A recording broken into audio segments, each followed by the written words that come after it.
I have a couple of questions here from Michelangelo on Twitter. So he wants to know, again, related to these same kind of this area. Are you still Stephen Greer's attorney? No, I never was Stephen Greer's attorney. I was the attorney for the Disclosure Project. Right. Disclosure Project was a 501c3 public interest organization that was that in Stephen excuse me.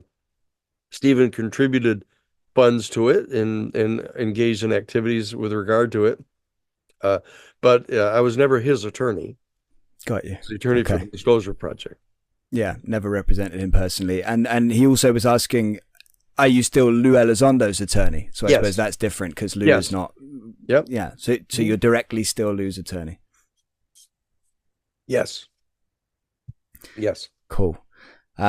I guess this question is kind of semi-relevant now that I know you weren't Stephen Greer's attorney directly, but I'll still ask it to you. So seeing as Luis Elizondo and Stephen Greer seem to be not so subtle about their animosity for each other, and this is something I've noticed as well. This question was from Michelangelo, but again, I think a lot of people have noticed that it kind of hints from both of them. Mm-hmm. What was it like to kind of represent both of them on some level, even though you weren't representing them in the same way? Was there any kind of tension there? What was that like? Well, as I said, I didn't represent Stephen Greer personally.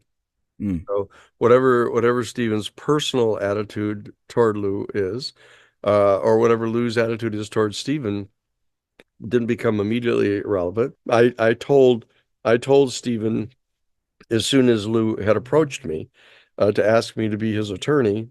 I knew that there was some difference in view between what Lou was saying and what the Disclosure Project was saying.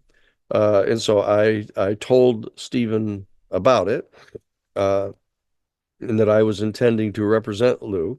And Stephen and I had a long conversation about it. We agreed to not agree with me representing Lou, but I went ahead to represent Lou. And then there came a point in time when Stephen thought that the activities that he was attributing to Lou, which I didn't believe to be accurate, caused him to want me to not represent Lou at all if I were going to continue to represent the Disclosure Project. And so that was the last conversation he and I had about it.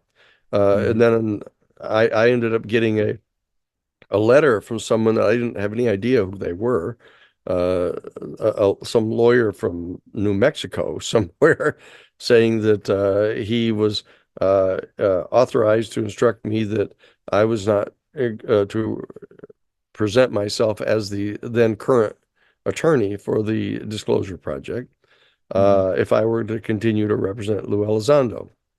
And I didn't even bother responding to the person because I didn't know whether or not they were authorized to say that on behalf of Stephen or not, or the Disclosure Project. So that was the sort of status of the thing. Yeah. But I've talked to Stephen since then. I went to the press conference that he had in June of 2023, where he presented the I guess 3 or 4 different people that from the military who had encounters of one kind or another with the phenomenon.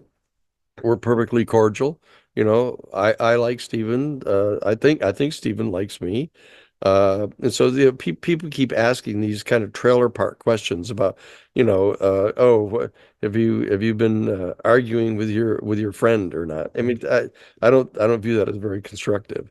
Yeah, but I'm very supportive of a lot of the extremely good work that Stephen has done and continues to do, and the same thing is true with Lou. And I know they have some differences in opinion, but a lot of it is subjective, about whether, Lou's emphasis as a national security employee about that he believes there's national security questions that need to be kept secret. And Stephen and the Disclosure Project are very much in favor of disclosing everything conceivable about the thing, that those are incompatible positions, but that's understandable. But I get along with both of them. Yeah. No, that's fine. And yeah, you're right. Stephen Greer has done lots of interesting things in this kind of area, and Yes. very interesting character. I don't know him at all, and I don't really know what to make of him in at the moment. But yeah, it's a very interesting background. I know that you put out that statement a couple of years ago as well on Facebook that Stephen Greer had kind of taken some of your words out of context and used in a documentary and things like that. But you've made it clear that, and we touched on it last time, the false flag idea. Yeah. You've made it clear that you don't agree with his take on those, and you kind of side more with Lou and Chris Mellon in their thoughts on this stuff. Yeah.